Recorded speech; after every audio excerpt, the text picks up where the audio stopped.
Hello friends, आपका स्वागत है ज्ञानोदय के गुरुजी चैनल्स में। मैं आज आपको बायोलॉजी क्लास 11th की पढ़ाऊंगा, जिसका फर्स्ट चैप्टर है द लिविंग वर्ड। और ये जितना भी लेक्चर होगा हमारा एनसीईआरटी ओरिएंटेड होगा, क्योंकि अब जितने भी एग्ज़ाम होते हैं, चाहे वो कम्पिटिटिव एग्ज़ाम हो, चाहे आपके स्कूल के एग्ज़ामिनेशन हो या बोर्ड के एग्ज़ामिनेशन हो, सभी पेपर्स में जो क्वेश्चन पुटअप किए जाते हैं वो एनसीईआरटी से पुटअप किए जाते हैं। इसलिए हम सिर्फ एनसीईआरटी पे फोकस करके पढ़ेंगे। तो चलिए द लिविंग वर्ड चैप्टर को हम नई एनसीईआरटी के हिसाब से शुरू करते हैं।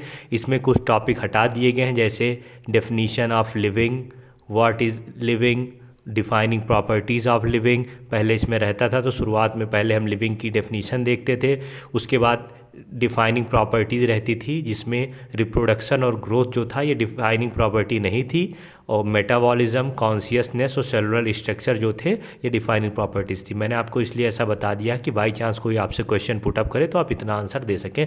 बाकी अभी एक एनसीईआरटी से हटा दिया गया है, तो क्वेश्चन नहीं पूछा जाएगा। और लास्ट में चैप्टर के 8 रहते थे, जिसमें की, हार्बेरियम, म्यूज़ियम और बॉटनिकल गार्डन, जू, ये सब रहता था। इसको भी हटा दिया गया। चैप्टर पहले से भी बहुत आसान और छोटा था, अब तो इसको और छोटा कर दिया गया। तो चलिए बिना देर किए शुरू करते हैं the living world.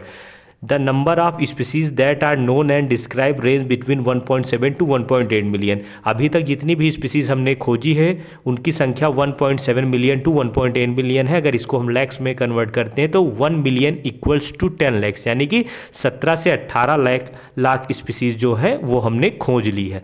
The naming of living organism such that a particular organism is known as same name all over the world, this process is called nomenclature.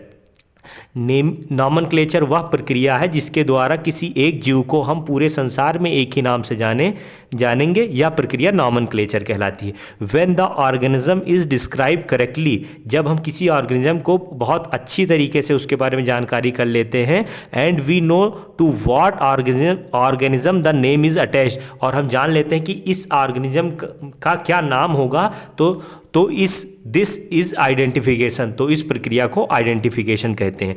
Identification, nomenclature या जितनी भी नॉमेनक्लेचर से संबंधित टर्म है उनको describe करने के लिए दो यूनिट हैं, आईसीबीएन और आईसीजेडएन। आईसीबीएन रिफर करती है international code for botanical nomenclature. जितने नॉमेनक्लेचर प्लांट्स के होते हैं उनको हम आईसीबीएन के अंतर्गत करते हैं, और जितने भी नॉमेनक्लेचर जीवों के होते हैं, एनिमल्स के होते हैं, उनको हम आईसीजेडएन के अंतर्गत करते हैं। इसका फुल फॉर्म होता है international code of zoological nomenclature. अब यहाँ पे आप एक डिफरेंस देख रहे होंगे फॉर और ऑफ का, ये कोई इतना बड़ा डिफरेंस नहीं, लेकिन एनसीईआरटी ने आईसीबीएन में फॉर लगा रखा है और आईसीजेडएन में ऑफ, तो इसको हम ध्यान रखेंगे। अगर हमको ऑफ मिलता है तो हम ऑफ वाला ही ऑप्शन चूज करेंगे, लेकिन अगर ऑफ के जगह पे अगर फॉर मिलता है तो हम फॉर वाला भी चुन लेंगे अगर ऑफ नहीं होगा।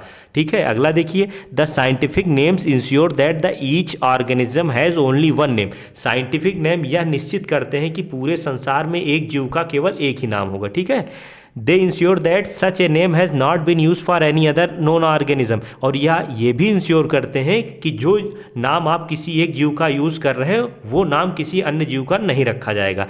Each name has 2 component. प्रत्येक नाम के 2 कंपोनेंट होते हैं, जेनरिक नेम और स्पेसिफिक नेम। प्रत्येक नाम में 2 कंपोनेंट हम रखते हैं। जैसे अपने नाम में हम अपना एक नाम लिखते हैं, एक सरनेम लगाते हैं, उसी तरीके से इसमें भी एक जेनरिक नेम होता है, एक स्पेसिफिक नेम होता है। This system is known as binomial nomenclature. इसमें 2 कंपोनेंट यूज होते हैं, एक जेनरिक नेम, एक स्पेसिफिक नेम, इसलिए इस सिस्टम को बायनॉमियल नॉमेनक्लेचर कहते हैं। This system is given by Carolus Linnaeus, और यह सिस्टम कैरोलस लीनियस द्वारा दिया गया है। अब आप देखेंगे, आप अगर एनसीईआरटी के पहले पेज में पढ़ेंगे तो आपको कोई ऐसी चीज़ नहीं दिखेगी जो आपको इस कॉपी में बताई ना गई हो, जो आपके पेपर के लिए इंपॉर्टेंट है। ये पूरा जो नोट्स है ये एनसीईआरटी ओरिएंटेड है। अगर आप ये पढ़ लेते हैं तो अगर आपका कोई भी क्वेश्चन एनसीईआरटी से छूटेगा नहीं। अब देखते हैं कि नॉमेनक्लेचर के रूल क्या हैं। तो पहला रूल है, biological names are generally in Latin and written in italics. जो बायोलॉजिकल नेम होते हैं वो सामान्यतः लैटिन में होते हैं, लेकिन इनको इटैलिक्स में लिखा जाता है। दे आर लैटिनाइज्ड और derived from Latin irrespective of their origin. हम ये ध्यान नहीं रखते हैं कि इनको कहाँ से लिया गया है। अगर ये लैटिन में है तो ठीक है, अगर नहीं है तब भी इनको हम लैटिनाइज कर देंगे। अब आप पूछेंगे कि इनको लैटिनाइज कैसे करेंगे, तो first name represent genus and second name represent specific epithet. इसमें नाम में जो पहला नेम होता है जीनस का होता है, दूसरा नेम स्पेसिफिक एपिथेट का होता है, जैसा कि ऊपर हमने आपको बताया है। अब मैंने जो कहा था कि इसको हम लैटिनाइज कर देते हैं, तो कैसे करते हैं उसको हम थर्ड रूल में पढ़ते हैं। व्हेन हैंड रिटन, जब हम हाथ से लिखते हैं, आर सेपरेटली अंडरलाइन, तो उनको हम अलग से अंडरलाइन कर देते हैं। और इन प्रिंटेड, और जब हम कहीं इसको प्रिंट कराते हैं तो इटैलिक्स में लिखते हैं। इटैलिक्स में जो लिखा होता है उसको वो थोड़ा तिरछा लिखा जाता है, और जो अंडरलाइन किया जाता है या यह शो करता है कि जो नेम है ये एक तो साइंटिफिक नेम है, दूसरा इसको हमने लैटिनाइज कर रखा है। चौथा रूल क्या है, genus start with capital letter and species start with small letter. अब इसमें देखिए जीनस जो नाम होता है वो कैपिटल से होता है, जैसे मैग्नीफेरा में मैग्नीफेरा जीनस है और इसमें एम हमने कैपिटल लिख रखा है। और स्पीसीज जो होता है स्मॉल से स्टार्ट होता है, जैसे कि इंडिका में आई हमने स्मॉल से लिख रखा है, और इसे लैटिनाइज दिखाने के लिए हमने इसको अंडरलाइन भी कर रखा है, वो भी सेपरेटली कर रखा है। Author name is written in an abbreviate form, जो आथर का नाम होता है उसको पूरा नहीं लिखा जाता है, उसको एब्रीफेट फॉर्म में लिखा जाता है, जैसे कि यहां लिखा है मैग्नीफेरा इंडिका लिन, यानी कि मैग्नीफेरा इंडिका जो नाम है वो सर्वप्रथम लिन ने दिया था। अब आप इसमें कंफ्यूज हो सकते हैं कि हम जीनस को कैपिटल से लिखें या स्पीसीज को। भाई कोई आपसे पूछ ले तो आप कंफ्यूज हो सकते हैं। तो इसके लिए एक थोड़ा सा ट्रिक है, आप याद रख सकते हैं। जीनस में जी आता है, जी मीन्स जायंट होता है और जायंट मीन्स बड़ा होता है, यानी जीनस कैपिटल से लिखा जाएगा। स्पीसीज में यस आता है, यस मीन्स स्मॉल होता है, और ये यानी कि हम स्पीसीज को स्मॉल से लिखें। ठीक है।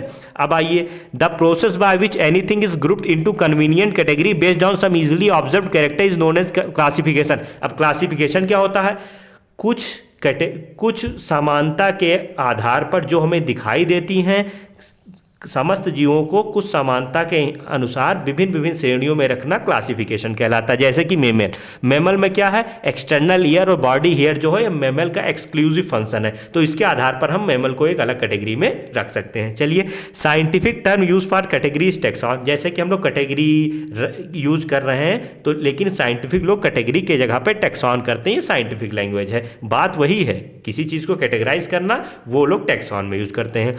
Based on character all living organism can be classified into different taxa, सभी जानवरों के विभिन्न लक्षण होते हैं, इसलिए हम इनको विभिन्न टैक्सा में क्लासिफाई कर सकते हैं। This process is known as taxonomy, और इस प्रक्रिया को टैक्सोनॉमी कहते हैं। अब टैक्सोनॉमी के लिए क्या क्या एसेंशियल है, क्या क्या हमें उस पर ध्यान रखना चाहिए। पहला है एक्सटर्नल स्ट्रक्चर, दूसरा है इंटरनल स्ट्रक्चर, तीसरा है सेल स्ट्रक्चर, और चौथा डेवलपमेंट प्रोसेस, और पांचवा इकोलॉजिकल प्रोसेस।